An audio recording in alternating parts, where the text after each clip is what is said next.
अहिल्यानगर के संगमनेर तालुका के वडगांव पान क्षेत्र में एक नाबालिग छात्र पर एसिड फेंकने की सनसनीखेज घटना सामने आई है। पीड़िता कक्षा 5वीं की छात्रा है जो स्कूल से साइकिल पर घर लौट रही थी, तभी एक अज्ञात व्यक्ति ने उस पर हमला कर दिया। इस हमले में वह गंभीर रूप से झुलस गई। स्थानीय लोगों ने तुरंत उसे नजदीकी निजी अस्पताल पहुंचाया, जहां प्राथमिक उपचार के बाद लोनी स्थित प्रवरा अस्पताल में रेफर किया गया। फिलहाल उसका इलाज जारी है। घटना के बाद इलाके में आक्रोश है। पुलिस अधीक्षक के मार्गदर्शन में संगमनेर पुलिस आरोपी की तलाश में जुटी है।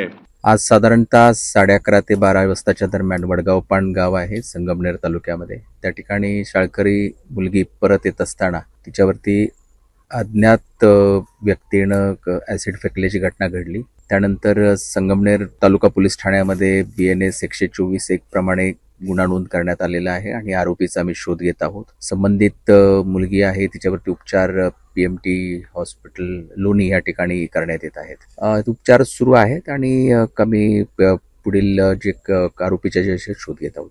आमच्याकडे काही प्राथमिक माहिती आम्ही करतो आहोत।